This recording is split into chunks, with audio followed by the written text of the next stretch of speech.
Oy, babae, makinig ka nga sa akin. The first time, ito ang ginamit mo. Ngayon naman, utang ng loob. Ito naman ang gamitin mo, ha? At kung talagang ang mga lalaking yan ay tinik lang sa lalamunan, kahit papano, nakakabawas din ng sakit ang marami kang pang shopping, di ba?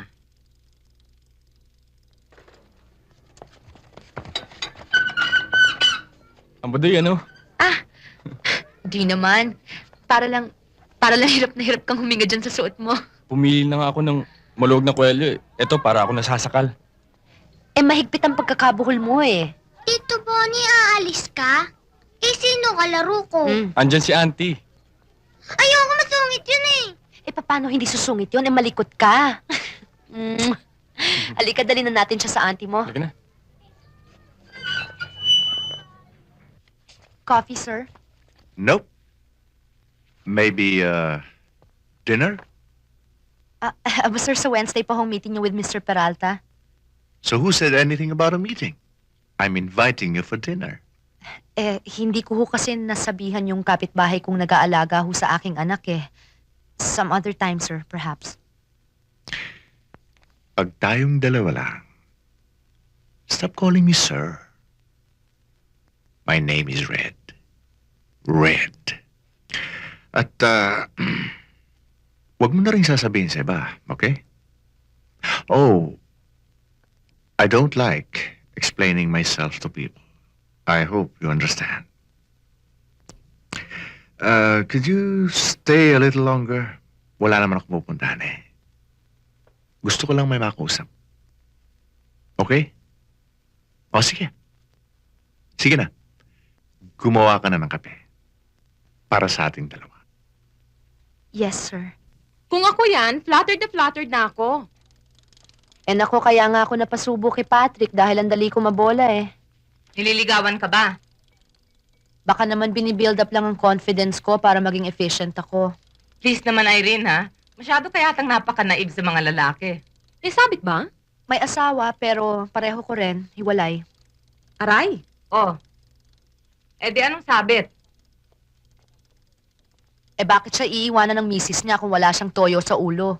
Bakit pa ba pinaproblema yan? Nakala ko ba hindi ka nililigawan? Mayaman? May Benz, may Pajero, may BMW, at saka bukod sa bahay niya sa Dasmariñas, meron pa siyang rest house sa Caliraya. Tinatalo mo na ang assets, ha? Oy, babae, makinig ka nga sa akin. The first time, ito ang ginamit mo. Ngayon naman, utang ng loob. Ito naman ang gamitin mo, ha? At kung talagang ang mga lalaking yan ay tinik lang sa lalamunan, kahit papano, nakakabawas din ng sakit ang marami kang pang shopping, di ba?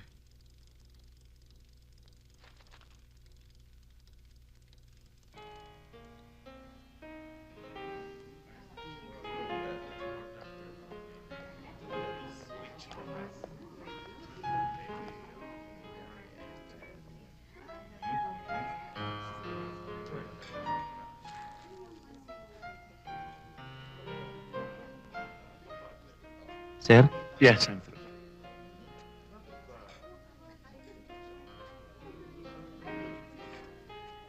Ma'am?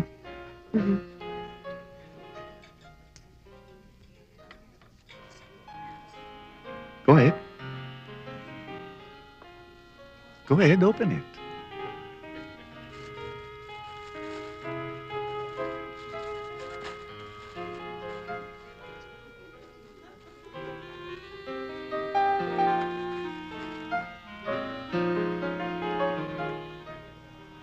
Sorry ho, sir. Hindi ko ho matatanggap ito. Wala naman hong okasyon. Sukat mo lang. Sige na. Go ahead. I can't accept this, sir. I'm sorry. Bakit? Natatakot ka bang mapapasok ka? Sir, Red. mahirap na ho. Look, Irene. I'm not going to force you to do anything. Cards on the table, okay? You're married, I'm married. Pareho tayong separated. We're both lonely. We can help each other. Nasa edad na tayo para malaman natin what is right and what is wrong. Wala naman tayong ginagawang laban sa ating konsyensya, di ba? Besides, you have a 6-year-old son, di ba? You take care of him. But who takes care of you?